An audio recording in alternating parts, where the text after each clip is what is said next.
मुंबईच्या चेंबूरमध्ये मेट्रोच्या बांधकामाचा काही भाग हा रहिवासी सोसायटीवरती कोसळलाय आणि यामुळे एकच खळबळ उडाली आहे। सुरक्षा रक्षकाच्या रूमवरती हा भाग कोसळलाय। या दुर्घटनेत मात्र सुदैवाने कोणतीही जीवितहानी झाली नाही।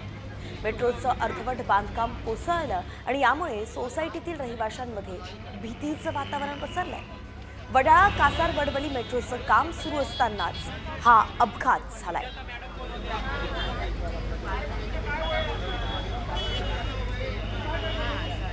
9:15च्या दरम्यान हा डासा कोसळलेला आहे आणि आम्ही तिकडे त्या साईडलाच होतो। तर ते कामगार काम करत होते, 5 कामगार होते, ते कामकाज करत होते आणि जो असा खाली खाली आला तो इकडे या झोपडीवर पडला आणि नशीब ते लटकलेले होते, सेफ्टी बेल्ट घातलेले आणि हेल्मेट पण घातलेले त्या कामगारांनी, तर नशीब त्यांना लागलं नाही। आणि आम्ही धावत आलो आणि इकडे वॉचमन बसलेले असतात, ते वॉचमन काका आहेत, तर यांना बघायला आलो आम्ही कोण लागलं का नाही, तर काही लागलं नव्हतं। दुर्दैवाने काही जीवितहानी झालेली नाही।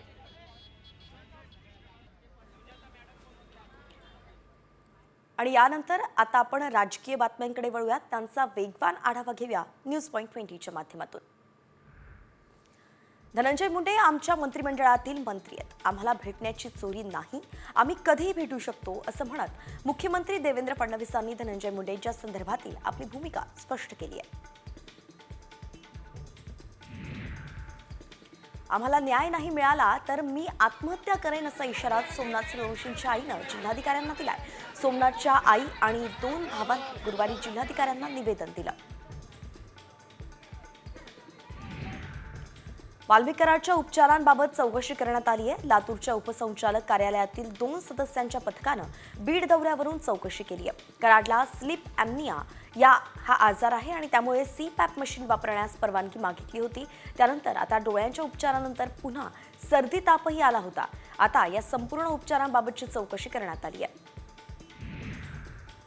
बीडमध्ये वाल्मिक कराडवरती गंभीर गुन्ह्यांची नोंद आहे, मात्र तरी सुद्धा त्याला वाईन शॉपचा परवाना मिळालाय।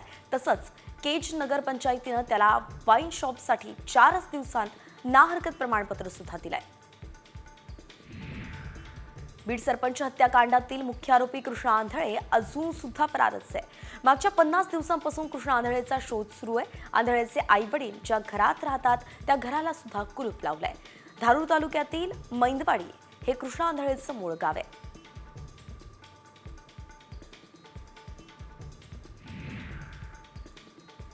बीडच्या बदनामीवरून डीपीडीसीच्या बैठकीत बाचाबाची झाल्याची माहिती खासदार बजरंग सोनवणेंनी दिली आहे। डीपीडीसीची बैठक पार पडल्यानंतर खासदारांनी याबाबत माहिती दिली। धनंजय मुंडे, सुरेश धस आणि बजरंग सोनवणे यांच्यात बाचाबाची झाली।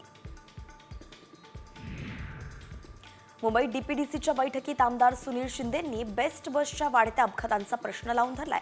कंत्राटी कामगारांमुळे बेस्टच्या अपघातांचं प्रमाण वाढल्याचा आरोप सुनील शिंदेंनी केलाय।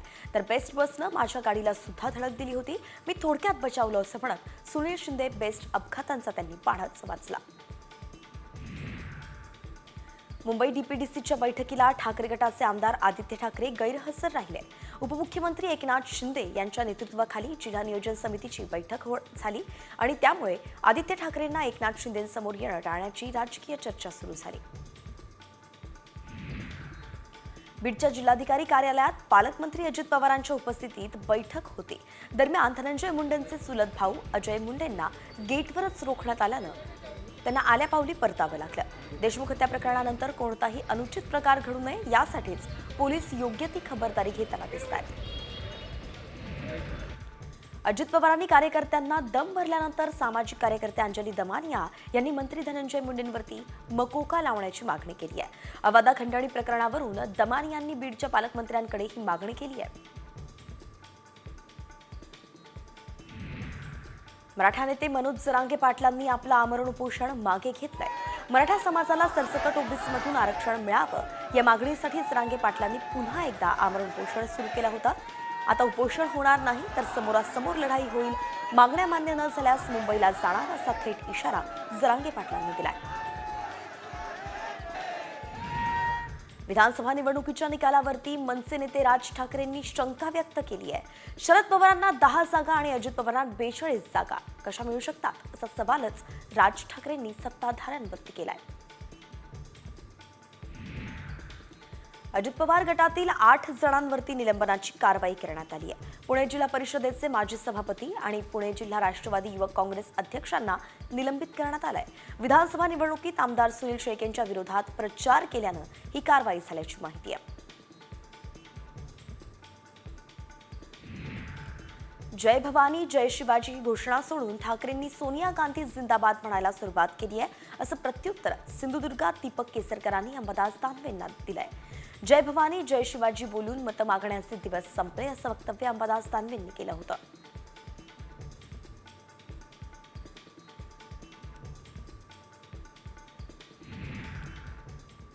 राजकीय गोटातून बातमी आहे धनंजय मुंडे यांच्या संदर्भात.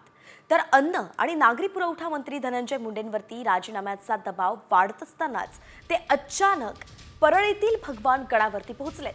काल दिवसभरातील व्यस्त वेळापत्रकानंतर ते आता भगवान गडावरती दाखल झाले आहेत. परळीतील राजकीय वातावरण ढवळून निघालं असतानाच मुंडेंनी भगवान गड गाठल्यानं आता अनेक चर्चांनाही उधाण आलंय. काल रात्री मुंडेंचा मुक्काम गडावरतीच होता आणि आज सकाळी त्यांच्या हस्ते पूजा सुद्धा पार पडतीये. मात्र ते गडावरती का पोहोचले याचं कारण अजून सुद्धा स्पष्टच आहे.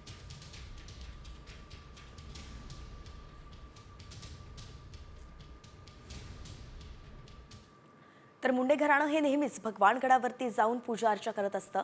मात्र आता धनंजय मुंडेंवरती इतके आरोप होत असताना, त्यांच्यावरती राजकीय दबाव असताना भगवान गडावरती ते नेमकं का गेले हे पाहणं महत्त्वाचं असणार आहे. इतरही बातम्या आहेत, त्यांचा आता पुन्हा वेगवान आढावा.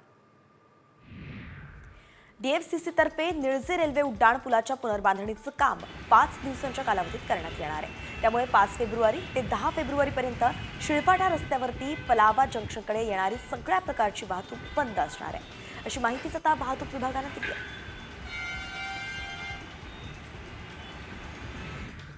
बदलापूर अत्याचार प्रकरणाचा आरोपी अक्षय शिंदेच्या एन्काउंटर नंतर सामाजिक न्याय मंत्री संजय शिरसाट आणि गृहराज्यमंत्री योगेश कदम यांनी अक्षय शिंदेचा उल्लेख नराधम असा केला.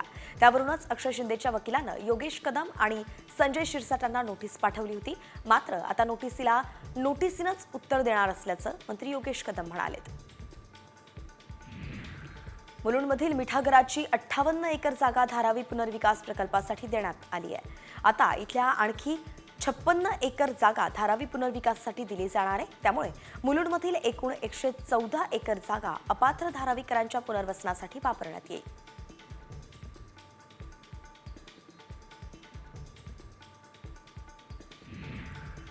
नागपूर जिल्हा विकासासाठी 1612 कोटी निधीची आवश्यकता आहे. याबाबतच्या मागणीचा आराखडा नियोजन विभागाला सादर झाला असून 1 फेब्रुवारीला होणाऱ्या DPDC बैठकीत आराखडा मंजुरीसाठी सादर करण्यात येईल. मात्र शासनाकडून 509 कोटींची मर्यादा असल्यानं हा प्रस्ताव मंजूर होतो का हे पाहणं महत्त्वाचं आहे.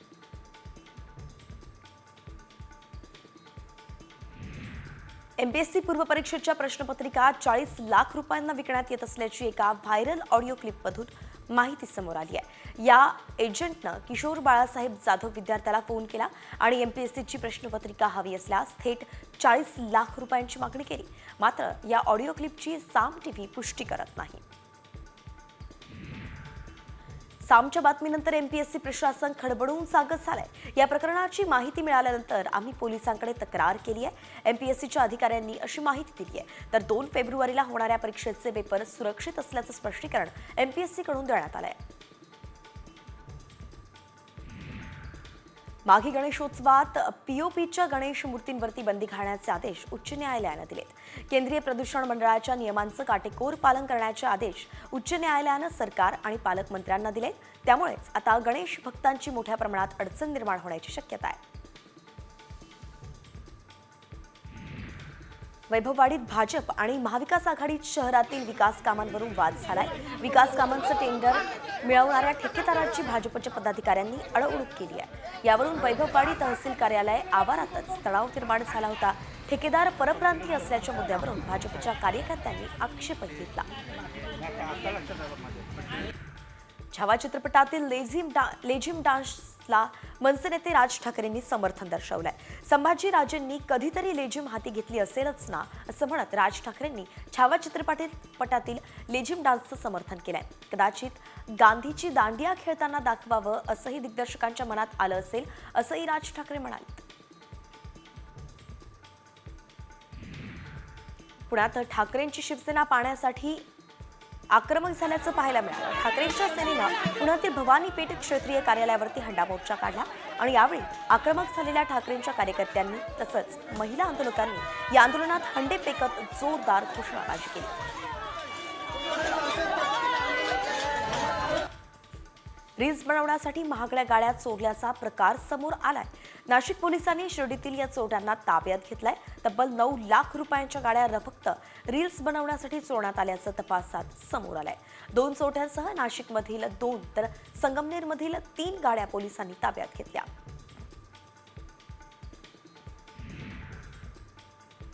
कोल्हापुरात जिल्हाधिकारी कार्यालयाच्या समोरच 5 ते 6 जणांमध्ये फ्रीस्टाईल हाणामारी झाली आहे। यामध्ये 2 महिलांचाही समावेश होता। हाणामारीचं कारण स्पष्ट आहे, तर घटनास्थळी पोलीस दाखल होतात सर्वांनी पळही काढला।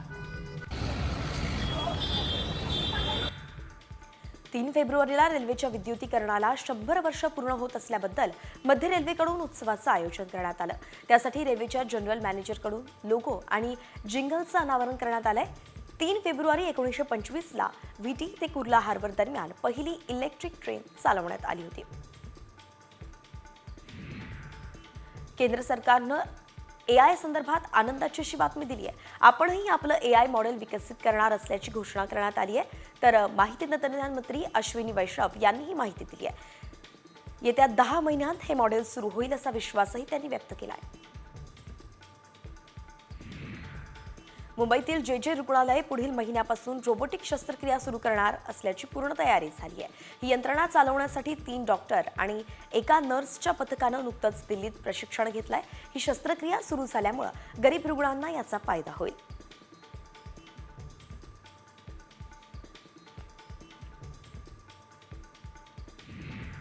खासगी रुग्णालयाच्या तुलनेत सरकारी आरोग्य यंत्रणा सुधारण्यासाठी आमूलाग्र बदलांची गरज आहे आणि त्यामुळे फेब्रुवारीपासून किमान 2 वेळा आरोग्य संस्थांना अचानक भेटी द्या अशा सूचना सार्वजनिक आरोग्य मंत्री प्रकाश आंबेडकर यांनी दिल्यात। रुग्णालयांमध्ये अनियमितता आढळल्यास कारवाईचे निर्देशही दिलेत। आपत्ती निवारण योजनांवरती सरकारचा बराचसा निधी खर्च होतो, ज्यामुळे भविष्यात आर्थिक संकट निर्माण होऊ शकतं आणि म्हणूनच IIT मुंबई या संस्थेतील संशोधकांनी मागील 24 वर्षांमध्ये नैसर्गिक आपत्तीचा अभ्यास करून भविष्यात येणाऱ्या आर्थिक संकटांचा सामना करण्यासाठी उपाययोजना सुचवल्या आहेत।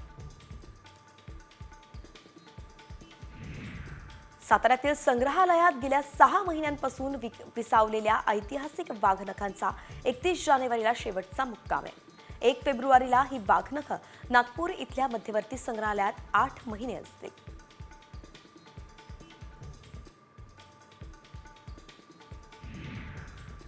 जळगावच्या खानापुरात पंचम यात्रा महोत्सवात सुरुवात झाली आहे। 3 दिवस चालणाऱ्या या यात्रा महोत्सवात जिल्ह्यासह मध्य प्रदेशातील हजारो भाविकांची उपस्थिती असणार आहे। यात्रा महोत्सवाच्या पार्श्वभूमीवरती कानिफनाथ आणि दत्त मंदिराला विद्युत रोषणाई करण्यात आली।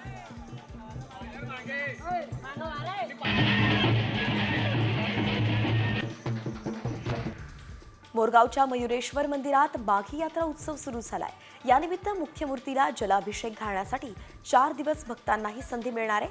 माघ शुद्ध प्रतिपदा ते शुद्ध पंचमी या काळात दर्शनाला येणाऱ्या सर्व भाविकांना मुख्य गाभाऱ्यात खुला प्रवेश असेल। महाकुंभ मेळ्यात व्हायरल झालेल्या मोनालिसाला आता मोठी लॉटरी लागली आहे। दिग्दर्शक सनोज मिश्रा यांनी मोनालिसाची तिच्या घरी जाऊन भेट घेतली आणि तिला सिनेमासाठी साईन केल्याची माहिती मिश्रा यांनी दिली आहे। द डायरी ऑफ मणिपूर या चित्रपटात ती दिसणार आहे।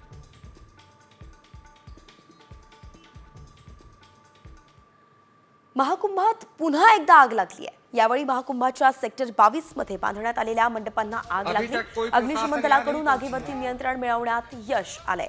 घटनास्थळी एकही भाविक मंडपात नव्हता हे सुदैवानं घडलं आणि आग लागल्यानंतर सर्वजण बाहेर आले, त्यामुळे मोठी दुर्घटना घडली टळली गेली।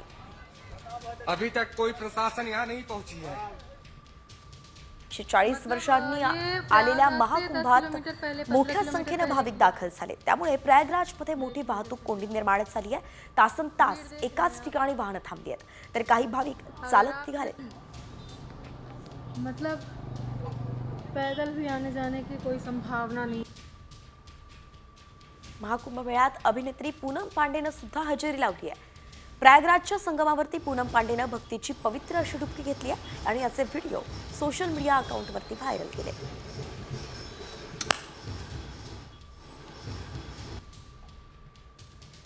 पुण्याच्या कुदळवाडीमध्ये महापालिकेच्या अनधिकृत बांधकामाविरोधी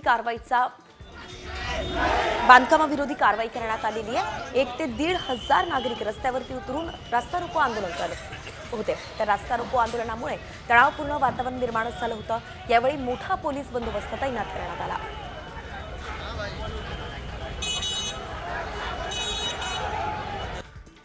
यवतमाळच्या वणीमध्ये बपोलीसाठी काम करणाऱ्या 65 कामगारांना नोकरीवरून काढल्याविरोधात कामगारांचं उपोषण सुरू आहे. गेल्या 3 दिवसांपासून कंपनीच्या गेटसमोर हे बेमुदत उपोषण सुरू आहे. कामगार नेते संजय खाडेंनी कामगारांच्या उपोषणाला जाहीर पाठिंबा दिला. पंजाबमध्ये आंबेडकर पुतळा विटंबनेच्या निषेधार्थ अकोल्यात वंचित बहुजन आघाडीनं 1 दिवसीय धरणं आंदोलन केलंय. या घटनेच्या निषेधार्थ वंचितनं अकोला जिल्हाधिकारी कार्यालयासमोर आंदोलन केलं. दरम्यान दोषींवरती कठोर कारवाईची मागणी केली आहे. प्रीपेड वीज मीटर विरोधात ठाकरे गटाकडून सांगलीत सर्वपक्षीय आंदोलन करण्यात आलंय. प्रीपेड मीटर सर्वसामान्य वीज ग्राहकांसाठी आर्थिक अन्यायकारक ठरणार असल्याचा आरोपच आंदोलनकर्त्यांनी केला. त्यामुळे महाराष्ट्रातील प्रीपेड वीज मीटर निर्णय रद्द करावा अशी मागणी करण्यात आली.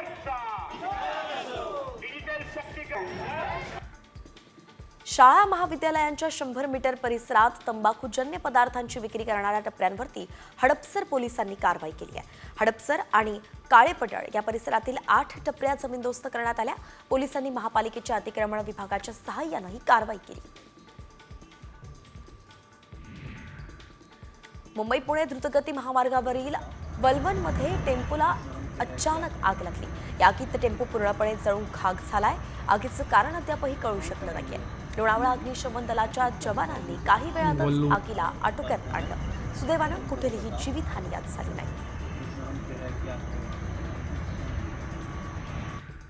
नाशिकच्या पिंपरखेड टोल नाका परिसरात दुचाकी आणि कारचा भीषण असा अपघात झाला. यात पती पत्नी जागीच ठार झालेत तर 3 जण गंभीर जखमी झालेत. जखमींवरती उपचारही सुरू आहेत.